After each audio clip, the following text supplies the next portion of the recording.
Order! Order! Order! Order! Order! Order! Order! Order!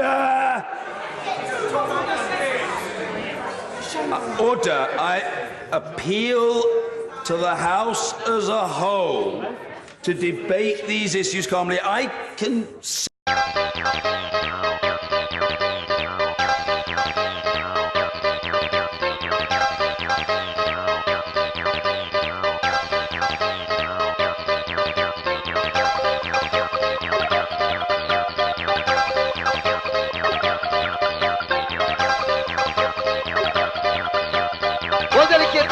Zaman announcing naman.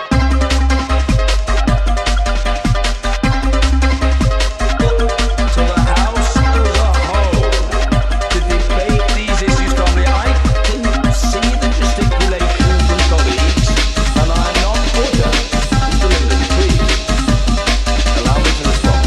I am not unmindful of the purpose of that gesticulation. I have reminded colleagues across the House of the very long-established precepts of Ursula May in relation to the conduct of debate. I must simply say that nothing disorderly has been said.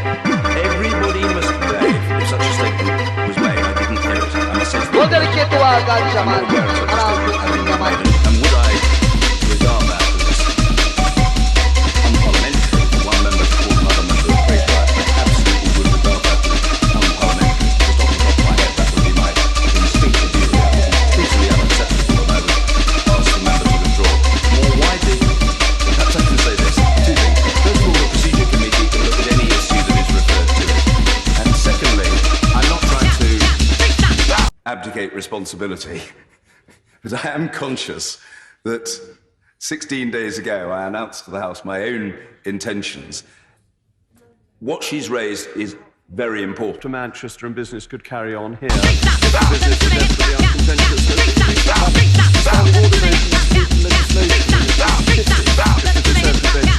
Because we were all in the wonderful city of Manchester. So I think if the motion tomorrow to have a recess for 3 days, which seems only fair, as the Liberal Democrats and the Labour Party had their conferences, that we should have theirs. And I do understand that this is difficult for the SNP, but had we carried on with the prorogation, the SNP would have been able to have their conference whilst we were. Would they not? Oh. Well, that is a great loss for so many people. But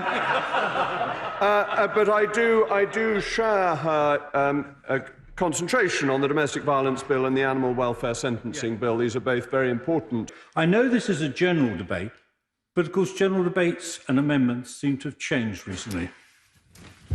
Mr. Speaker, I'm always careful about stepping into your territory as to what is orderly and what is not orderly, but an amendment to a motion cannot change the law, and therefore, even if Mr. Speaker were to allow an amendment, it couldn't override the Fixed Term Parliament Act, nor could it meet the requirements of the Fixed Term Parliament Act, because they're very clearly set out in terms of the wording that has to be used.